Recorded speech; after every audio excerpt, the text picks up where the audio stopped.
વડોદરામાં circuit house ખાતે કોંગ્રેસ દ્વારા સંગઠન સૃજન અભિયાનની પત્રકાર પરિષદ યોજાઈ। સંગઠન સૃજન અભિયાન હેઠળ કોંગ્રેસ દ્વારા સંગઠનને મજબૂત કરવાની કવાયત શરૂ કરી। વડોદરાના સર્કિટ હાઉસ ખાતે આજરોજ સંગઠન સૃજન અભિયાન હેઠળ વડોદરા જિલ્લાના એઆઈસીસી સંગઠન પ્રભારી કુલદીપ ઇન્દોરી અને પ્રદેશ સમિતિના પ્રભારી રૂપલબા ગજેન્દ્રસિંહ, જગદીશ પટેલ, ડોક્ટર પલક વર્મા, ધારાસભ્ય ઇમરા ખોડાવાલા વિશેષ ઉપસ્થિત રહી વડોદરામાં કોંગ્રેસનું સંગઠન કેવી રીતે મજબૂત કરી શકાય તે માટે પત્રકાર પરિષદ યોજી મનોમંથન કરવામાં આવ્યું હતું। આ પ્રસંગે વડોદરા શહેર કોંગ્રેસ સમિતિના પ્રમુખ ઋત્વિજ જોશી, વિપક્ષના નેતા ચંદ્રકાંત શ્રીવાસ્તવ, પૂર્વ વડોદરા શહેર કોંગ્રેસ સમિતિના પ્રમુખ નરેન્દ્ર રાવત, પાદરાના પૂર્વ ધારાસભ્ય અને વડોદરા જિલ્લા કોંગ્રેસ સમિતિના પ્રમુખ જશપાલસિંહ પડિયાર સહિત કોંગ્રેસના કાર્યકર્તાઓ તેમજ અન્ય પદ अधिकारियों विशेष उपस्थित રહ્યા હતા। सबसे पहले तो सबके प्रेस के साथियों का सभी का यहाँ स्वागत है, अभिनंदन है। और मैं सबसे पहले जो पुलवामा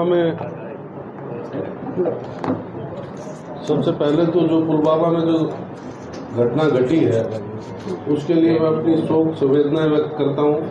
और उसके लिए सबसे पहले मैं चाहूँगा कि 2 मिनट का मौन रख के उन जो मारे गए लोगों के लिए श्रद्धांजलि अर्पित करें। देखिए, इन हालातों में कांग्रेस और पूरा देश साथ खड़ा है और कभी हम पीछे नहीं रहे। मुझे आज भी ध्यान है जब अटल बिहारी वाजपेयी जी की सरकार थी, उन्होंने आर पार की लड़ाई की बात की थी और मैंने खुद उस समय देखा था कि उस समय सीमाओं पर, क्योंकि मेरा खुद का लोकसभा क्षेत्र पाकिस्तान के बॉर्डर के ऊपर आता है, वहाँ तारबंदी के साथ मायने बिछा दी गई थी और वो एक लंबे समय वहाँ तनाव भी रहा। उस समय भी हम लोग साथ थे और आज भी हम साथ हैं। अगर केंद्र सरकार कुछ कर सकती है तो उन्हें करना चाहिए, अपनी ताकत दिखानी चाहिए, जो भी अच्छा निर्णय हो। देखो, इस तरह की जो गतिविधियां हो रही है, आतंकवादी या साथ लगता हुआ देश इस तरह की गतिविधियों में लिप्त है, तो मुझे नहीं लगता कि हमें उनको बख्शना चाहिए। इसमें किसी प्रकार की कोताही रखनी चाहिए, क्योंकि इसके लिए पूरा देश तैयार है, पूरा देश के नौजवान तैयार हैं, हम लोग तैयार हैं। नहीं, जल्दबाजी, मेरा कहने का मतलब इसका प्लान करके सरकार को करना चाहिए, ये एक दिखावा नहीं हो। क्योंकि मैं जो बता रहा हूँ, 2016 में प्रधानमंत्री जी नरेंद्र मोदी चुनावी सभा में कहते हैं, और इसका आज भी आप जानकारी ले लीजिए, सतलुज और व्यास नदी का पानी पाकिस्तान जा रहा है कि नहीं, जबकि वो उस पानी पे अधिकार हमारा खुद का है, हमारे भारत देश का है, हमारे किसानों का है। जबकि सिंधु नदी का समझौता जो 1960 में हुआ था, उसमें निश्चित तौर पे वो पाकिस्तान को पानी देने की बात थी, लेकिन यहाँ इसमें वो समझौता नहीं आड़े आता, लेकिन फिर भी पाकिस्तान पानी जा रहा है। इससे बड़ी तकलीफ इस बात की है, वो पानी भी जाता है और उसके, ये हर लेवल पे मामला है जहाँ हमारे सभी दल के लोग बैठकर चर्चा करेंगे क्या करना चाहिए, लेकिन इस पर सख्त निर्णय निश्चित तौर पे करना चाहिए ताकि इस तरह की घटनाएं नहीं घटे। आप मानते हो पुनरावृत्ति नहीं, आप मानते हो युद्ध होना चाहिए? देखिए, युद्ध करना, ये केंद्र सरकार में जो हमारे पक्ष विपक्ष सभी नेता हैं, सबको बैठ के इस पर राय करनी चाहिए, चर्चा करनी चाहिए, लेकिन कोई न कोई निर्णय जरूर होना चाहिए ताकि इस तरह की घटनाएं, क्योंकि आज ये पहली बार नहीं और लगातार इस तरह की घटनाएं पाकिस्तान करता रहा है। निश्चित तौर पर सबक सिखाना चाहिए पाकिस्तान को। इसमें कोई हमारी कोई उनसे कोई सहानुभूति नहीं है पाकिस्तान से। और देश का हर वर्ग, चाहे वो किसी वर्ग का है, वो सब हिंदुस्तान के लोग साथ हैं और इसमें आगे आने के लिए तैयार है, चाहे वो किसी वर्ग का है, हिंदू, मुस्लिम, सिख, ईसाई, कोई भी है। क्योंकि हमने देखा कश्मीर में आज भी वहाँ के लोग हैं, वो इस बात को कह रहे हैं कि टेररिज्म नहीं होना चाहिए, उसके विरुद्ध में है। वडोदरा शहर जिला में कांग्रेस मजबूत होगी अब? ग्रामीण में मजबूत होगी? तो पहले मजबूत नहीं है क्या? पहले मजबूत नहीं है, नहीं होगी, इसके लिए तो पूछा नहीं। देखो, मैं फर्स्ट टाइम आया हूँ वडोदरा ग्रामीण में, फर्स्ट टाइम आया हूँ। मुझे पता नहीं, अभी इन सब से बातचीत करके आगे स्थिति का आकलन करूँगा। मुझे पता नहीं कि यहाँ अच्छी है बुरी है। अध्यक्ष जी बैठे हैं, सभी यहाँ पदाधिकारी बैठे हैं, हमारे कांग्रेस के लोग बैठे हैं, सबसे चर्चा करके बात करके निर्णय करेंगे। आज मैं कह दूं यहाँ कमजोर है तो मैं कैसे कह सकता हूँ। अध्यक्ष जी बैठे, इन्होंने अच्छा काम किया होगा तो लोग तारीफ करेंगे, अगर नहीं किया तो बता देंगे भी अच्छा काम नहीं हुआ। और ये तय है कि इसमें हम कोई तरह की कोताही नहीं बरतेंगे, इसमें कोई तरह की लिहाज नहीं होगी कि भी कोई पावरफुल व्यक्ति या कोई व्यक्ति ये चाहे कि उसके हिसाब का कोई व्यक्ति जिला अध्यक्ष बने। हम ये चाहेंगे जिला अध्यक्ष हमारा मजबूत बने, क्योंकि जिला अध्यक्ष आने वाले समय में एक ताकतवर होगा।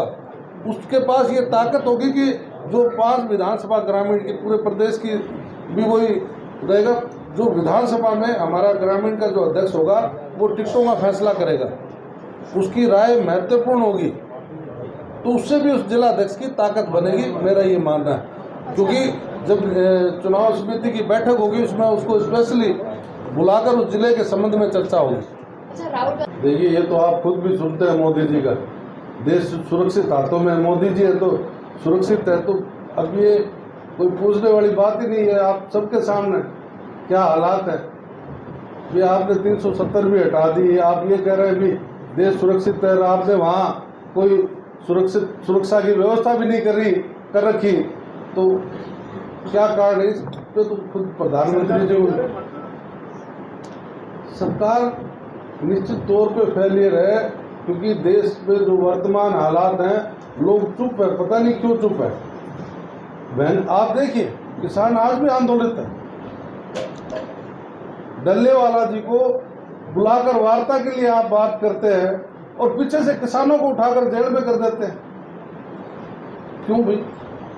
किसान अपनी आवाज, आप एक बार स्वतंत्र छोड़कर देखिए कि किसानों को छूट है दिल्ली में आने की, तो सैकड़ों किसान वहां पहुंच जाए। वहां क्या जरूरत है कि आप आंसू गैस के गोले लेकर बैठे, आप बड़े बड़े बैरिकेड बनाए, बड़े बड़े किले रोपें, बड़ी बड़ी दीवारें खड़ी करें कि किसान वहां जा नहीं सके। किसान वहां से निकलता है, मेरे खुद के बॉर्डर पे हमारे किसान बैठे। ये हालात है, क्योंकि पाकिस्तान इस बात को कहता है कि इस पानी से हमें नुकसान हो रहा है, जबकि हमें पानी की कमी से नुकसान हो रहा है। तो उस पर सरकार को प्लान करना चाहिए। जब इतनी बड़ी गंभीर समस्या किसानों के सामने है, और आज आप खुद भी प्रैक्टिकल देख लीजिए, आप पानी रोके लेकिन उसका प्लान आप कब तक कर देंगे? ये पानी ये तो है नहीं भी डाइवर्ट कहीं भी कर दो। पानी को रोकने के लिए डैम बनाने की व्यवस्था करनी पड़ती है, उसके लिए हजारों करोड़ रुपए का बजट बनता है। उसमें भी पूरा देश अपना मदद करने के लिए तैयार हो सकता है। अगर इनके पास आर्थिक स्थिति की कमी हो, हम इस बात के लिए तैयार हैं। हमारे जो सांसद कोटे का वेतन है हम देने के लिए तैयार हैं, जब तक डैम तैयार नहीं हो। तो मोदी सरकार ने 11 साल में 30 टेररिस्ट अटैक हुए। जो कार्यकर्ता भाजपा के साथ जुड़े हुए हैं उनको अलग करना चाहिए। किस तरह से बड़ोदरा में कामगिरी करेंगे आप? देखो, जो भाजपा से जुड़े हैं उनकी अगर कोई सूची हमें मिलेगी तो निश्चित तौर पर उस पर तरफ से कोई तपास की जाएगी कार्यकर्ताओं को लेकर? तपास, हाँ बिल्कुल की जाएगी। अगर कोई इस तरह की सूचना हमें मिलेगी तो बिल्कुल उसका लेंगे, क्योंकि हमारे जो पीसीसी से ऑब्जर्वर लगे ये भी अपने हिसाब से फील्ड से रिपोर्ट लेंगे और इस तरह की जानकारी मिलेगी। तो कोई लिहाज नहीं है हमें, क्योंकि राहुल जी ने पूरी पावर्स हमारी टीम को देकर भेजा है कि इसमें कोई किसी तरह की कोई कोताही नहीं बरतनी, हमें निर्णय करने हैं। अगर कोई 2 जगह मिला हुआ है, बीजेपी में भी काम कर रहा है, इधर भी काम कर रहा है, तो ऐसे व्यक्तियों की हमें जरूरत नहीं है। हमें भीड़ की जरूरत नहीं है। हमें जो मजबूती से संगठन में काम करे, पार्टी के लिए काम करे, उन लोगों को हम साथ लेकर हम चलने का काम करेंगे, मेरा ये मानना है। अभी तक ऐसे लोग नहीं थे, इसीलिए कांग्रेस आने से देखिए, इस तरह की परिस्थिति है या नहीं मुझे नहीं पता, लेकिन इस तरह की चर्चाएं हर एक जगह होती है। तो ये कोई बड़ी बात नहीं कि कुछ लोग अपने सत्ता के लोभ में अपना फायदा लेने के चक्कर में भी जा सकते हैं। तो ऐसे लोगों पर निर्णय करना हम लोगों ने। ड्रॉबैक क्या है, क्यों नहीं आ पाए कांग्रेस को सस्टेन क्यों नहीं करना? अब यहाँ का पीसीसी जिला अध्यक्षों ने अपने तरफ से क्या रिपोर्ट दी क्या नहीं मुझे जानकारी नहीं है, जानकारी ले लेंगे। 4 दिन बाद बताएंगे। करने के लिए क्या क्या हिदायतें दी गई है, कुछ कहना पड़ा है या फिर सब ठीक ही है? नहीं, कार्यकर्ताओं को, नेताओं को, कार्यकर्ताओं से, सब लोगों से हम चर्चा करेंगे, बातचीत करेंगे लगातार। अब 4 दिन यही है और इसके बाद भी हमारे जो पीसीसी से पर्यवेक्षक लगाए गए वो व्यक्तिगत रूप से जाकर अलग से, हालांकि हमारा भी जितना समय चाहेंगे हम कार्यकर्ताओं को देंगे, ताकि परिस्थिति और हालात को हम बारीकी से समझ सके और राहुल जी को सही तथ्य और सही आंकड़ों से अवगत करा सके कि यहाँ की ये परिस्थिति, यहाँ के इस तरह के हालात। तो ये भी अवगत कराना कि वडोदरा में 3 जगह से कांग्रेस चलती है। एक जगह से कॉर्पोरेशन से चुने हुए जो कॉर्पोरेटर है, ये ग्रामीण भले है वो, लेकिन डिस्ट्रिक्ट में भी ऐसा ही है, मनमुटाव बहुत सारे नेताओं के बीच में, इसी वजह से इसीलिए हम लोगों को बाहर से बुलाकर ये जिम्मेवारी दी है। आपने देखा भी होगा हमारे इस पूरे प्रदेश में जो गुजरात में जो लगाए गए हैं, आप AICC इंचार्ज दूसरे स्टेटों में होते हुए भी इनको एक जिले में भेजा है। तो ये इसी प्रकार से बहुत से हमारे सीनियर भी के हरिप्रसाद जी हैं, हमारे हरीश चौधरी जी हैं जो शहर वडोदरा में लगे, बहुत प्रदेशों के अध्यक्ष इंचार्ज स्टेटों के, उन लोगों को जिम्मेवारी दी गई है ताकि सही निर्णय उसके और बेझिझक कार्यकर्ता अपनी बात कह सके, किसी के दबाव में नहीं है, इसीलिए हम लोगों को भेजा। तो केंद्र सरकार के हाथ में, अमित शाह के हाथ में, उनको समझना चाहिए कि किस प्रकार के जो हालात हुए तो क्यों हुए। प्रधान जानकारी में कोई आई कि प्रधानमंत्री जी का दौरा वहाँ पहले था, वो निरस्त करना पड़ा, तो कहीं न कहीं सूचनाएं थी, तो फिर ऐसी घटना क्यों घटी। प्रधानमंत्री को देना चाहिए, अगर कुछ इसमें अगर कोई तुरंत नहीं करते हैं तो त्याग पत्र देना चाहिए अमित शाह को, प्रधानमंत्री को। जब एक तरफ आप कह रहे सुरक्षित देश सुरक्षित हाथों में है और उसके बावजूद कांग्रेस क्या मानती है? સૌથી પહેલા તો જે કાશ્મીરની જે ઘટના બની અને તેના માટે સમગ્ર દેશના અંદર 140 કરોડ જે પ્રમાણે દુઃખી છે, એટલે જે અલગ અલગ જે ગઈકાલે પણ મુસ્લિમ સમાજ તરફથી 70 લાખથી વધારે લોકો અલગ અલગ મસ્જિદના અંદર નમાઝ પઢીને કાલી પટ્ટી પહેરીને નમાઝ અદા કરી અને ભારત દેશ માટે અને ગુજરાત માટે દુઆ અને પ્રાર્થના કરી અને જે લોકો શહીદ થઈ ગયા છે તેના પરિવાર માટે પણ પ્રાર્થના કરી છે। જે પ્રમાણે જે આપ પ્રશ્ન કરી રહ્યા છો એ ડિપ્લોમસીનો સવાલ જે પ્રશ્ન છે અને ભારત દેશના સાથે જે પ્રમાણે જે ડિપ્લોમેસી આપણી નક્કી થયેલી છે કે જે વિદેશથી અહીંયા આવેલા લોકો જે વિઝાથી અહીંયા આવેલા હતા, એ પાકિસ્તાનથી આવેલા હોય કે બાંગ્લાદેશથી આવેલા હોય, તે લોકોને જે વિઝા પૂરા થઈ ગયા હોય તો સરકારે તરત એમને ડિપોર્ટ કરી દેવા જોઈએ।